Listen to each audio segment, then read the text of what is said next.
Maurice Strong, a Canadian oil and businessman, was the president of Canada's Power Corporation, pushing the climate change agenda in the 1960s.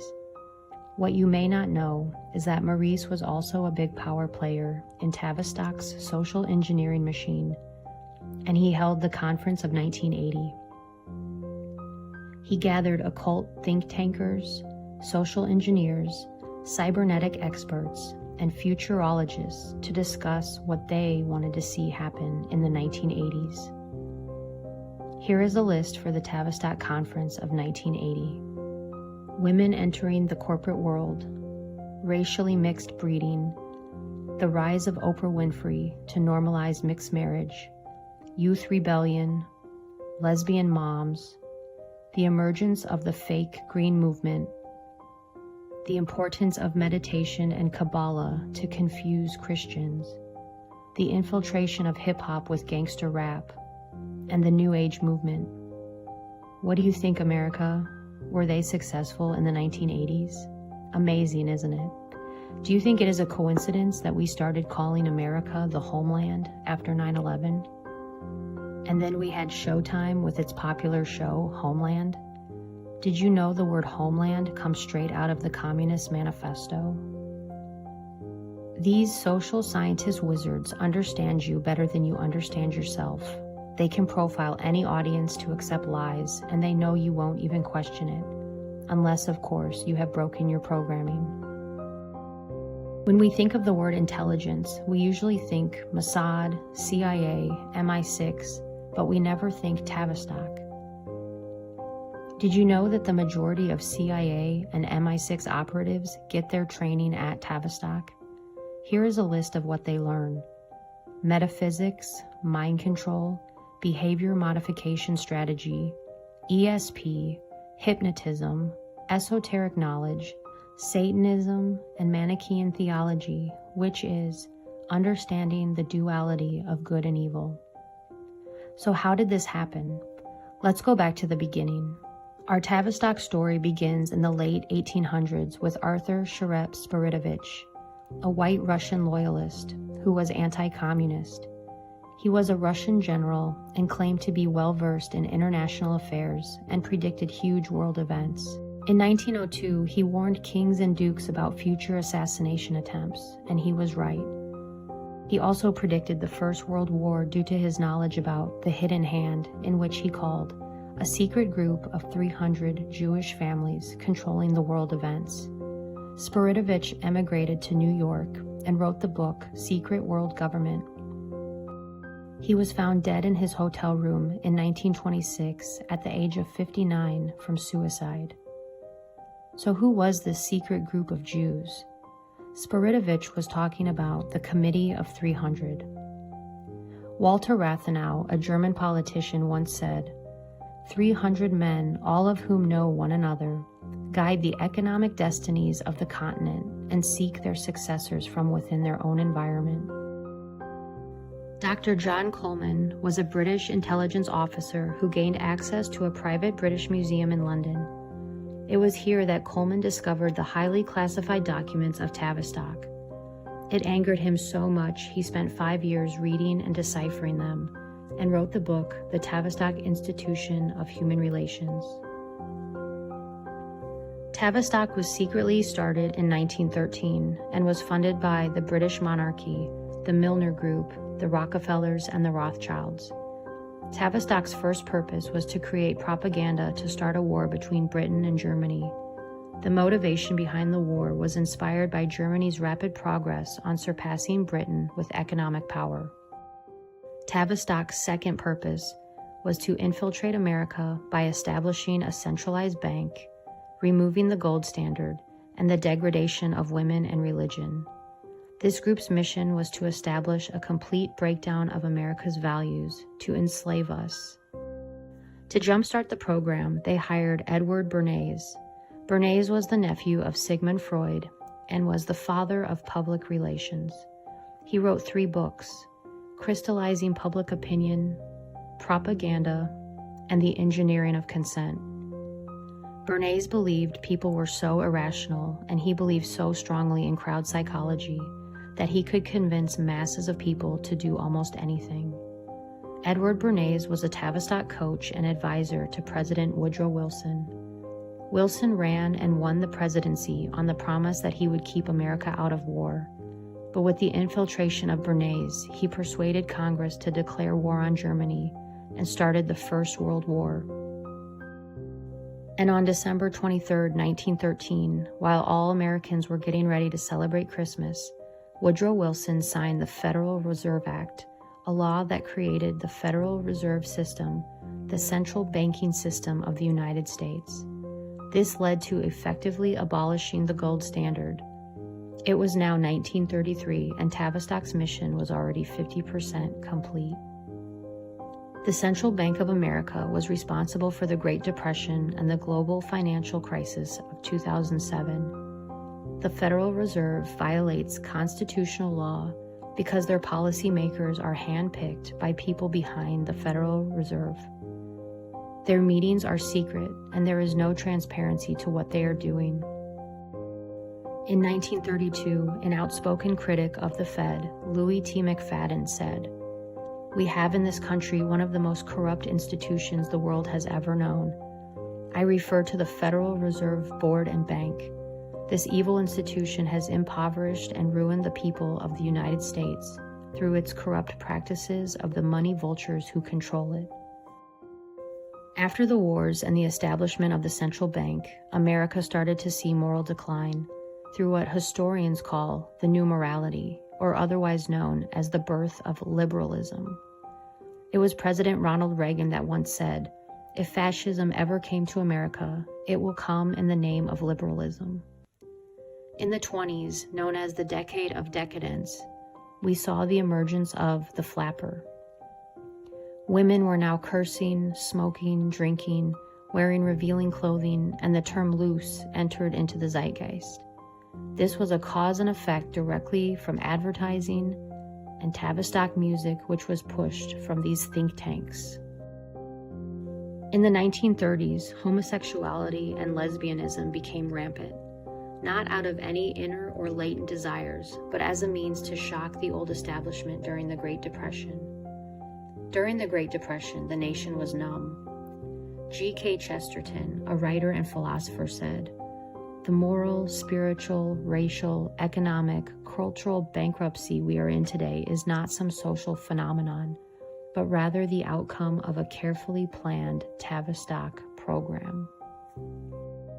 The birth of MIT, the National Institute of Mental Health, the Stanford Research Center, and Wharton School of Economics were founded by Dr. Kurt Lewin, John Rawlings Rees, and Margaret Mead, arguably the best Tavistock social engineers of all time.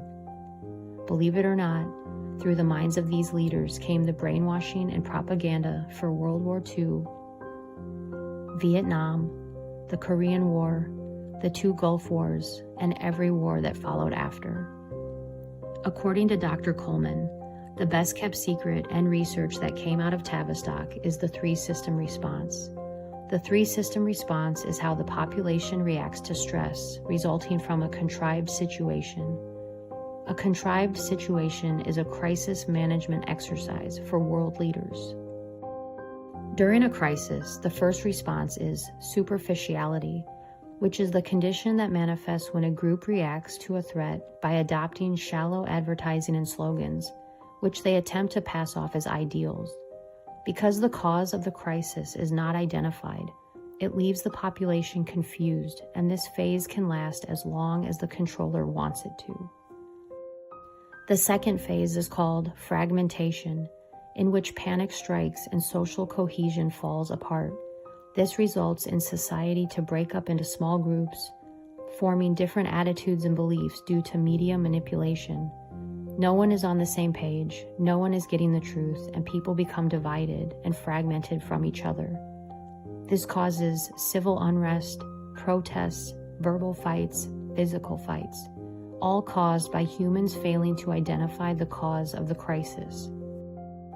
The third phase is called the fantasy trip. This is what Tavistock calls dissociation. In this last phase of the PSYOP, People have been so traumatized from the false flag event that they block it out or lose interest and all hope in humanity. This dissociation causes people to allow their liberties to get taken away, which ushers in communist legislation without a fight. Julius Caesar once said, "Divide and conquer." The powers that be have been using contrived situations and false flag events to shock and traumatize the world since the beginning of time. The JFK assassination, Waco, the O.J. Simpson car chase, Columbine, 9/11, Sandy Hook, the Las Vegas shooting, and don't even get me started on crisis actors. You can research that one. Do you think all of these shootings at schools and post offices, churches, concerts, and shopping malls were all just coincidence? According to Dr. Coleman, they were carried out by mind-controlled subjects who were carefully profiled, sought after, and put on dangerous mood-altering drugs like Ritalin, and controlled by DARPA computer programmers. Remember the national story about Molly Tibbetts, the jogger who disappeared for a month and was found dead in a cornfield from Iowa? At first, her alleged killer said he heard voices in his head, and the media had a heyday with him saying that. Now you cannot find that anywhere on the internet. Did you know Molly Tibbetts' dad was an architect for the Clinton Foundation? He actually designed the orphanages in Haiti. Also, do a quick internet search of killers who hear voices, and it is astonishing. I also recommend the book Programmed to Kill by David McGowan. When I think about what has happened to women in America, it is easy to see how it has been done in hindsight. From the flappers to pornography, we can see that Tavistock is really good at what they do. Remember 50 Shades of Grey? This was another mind control experiment that you could do in your own bedroom. The pain and fear that comes with sadomasochistic sex causes the brain to flow the blood away from its executive decision-making areas, the frontal cortex, which results in an altered state of consciousness in both the giver and the receiver, like doing cocaine. Do you ever wonder why certain books or movies get propped up? This always raises a red flag for me. Herbert Hoover was the 31st president of the United States. He was a Republican and was reluctant to become involved with the Federal Reserve. He believed in strengthening American business and believed that individual reliance on banks would weaken the economy. There is speculation from Coleman that his reluctance caused the stock market crash of 1929, which led America into the Great Depression, as a punishment to him and the American people. Sounds like history definitely repeats itself. Tavistock engineered the Cuban Missile Crisis as an attempt to sell the FEMA program to JFK. It was another rejection by a president, and Kennedy died that same year. Tavistock immediately signed a contract with NASA to ramp up public opinion on space. Ronald Reagan was another president who was reluctant to fall in line and had an assassination attempt on him. During Reagan's presidency, the Committee of 300 had a secret meeting to make sure that after this presidency, they remained in control with their candidates of their choice. So who was next? George Herbert Walker Bush. He was the former director of the CIA and vice president to Reagan. He was a member of Skull and Bones and was married to Barbara Bush, who keeps fetuses in jars in her home, and who is allegedly Aleister Crowley's daughter by a striking resemblance. Bush gave the famous New World Order speech following the Gulf War of '91. Next, we had a Rhodes Scholar, Bill Clinton, and then George W. Bush, and then Obama. With these presidents comes more social engineering, more false flags, and more corruption at the highest levels. John Coleman said, "We have been brainwashed into believing that communism is the greatest danger we Americans are facing. This is simply not so. The greatest danger arises from the mass of traitors in our midst. Our Constitution warns us to be watchful of the enemy within our own gates. These enemies are servants of the Committee of 300 who occupy the highest positions within our government structure. The United States is where we must begin our fight to turn back the tide, threatening to engulf us, and where we must meet and defeat these internal conspirators. Trump campaigned hard, and one of his messages was, "Drain the swamp." This is exactly what he was talking about. He wants to remove the evil from within the government. Out of all the presidents, Trump has been the most difficult for Tavistock. He was discussed in a couple of Tavistock journals written by James McKay, the director for Tavistock Coaching. In 2016, he expressed concern that based on Trump's personality, he would be very difficult to coach. And in 2018, he discussed how Trump is like a trickster. Is this a confession that Trump hasn't fallen in line, but has been steps ahead of the committee? Another modern goal of the Committee of 300 is the emergence of the technotronic era. In the book, Between Two Ages by Brzezinski, he says, the technotronic era involves the gradual appearance of a more controlled society. Such a society would be dominated by an elite, unrestrained by traditional values. Soon it will be possible to assert almost continuous surveillance over every citizen and maintain up-to-date complete files containing even the most personal information about the citizen. These files will be subject to instantaneous retrieval by the authorities. That's creepy. And who is his daughter? Mika Brzezinski, the talk show host on Morning Joe with Joe Scarborough. This is the guy Trump accused of murdering one of his staffers.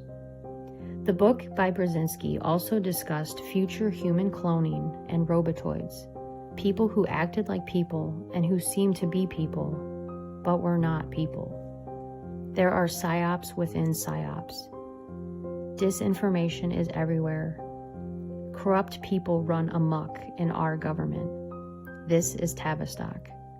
Today, people are still distracted with what the elite call the bread and circuses. Baseball, football, endless Hollywood, and Social Security. Nothing has changed. The program is so good. If you were to try to explain this to somebody, they would think you are crazy. That is how good the programming is. Because after all, if you don't program your mind, someone will program it for you. And it makes me remember the Tavistock whistleblower, Spiridovich, the man who took his own life at the age of 59. Or did he? Did he know too much? In 2020, looking back, it seems to me that he knew a lot. I will leave you with that to do your own critical thinking. Until then, stay safe out there and don't stop questioning the world around you.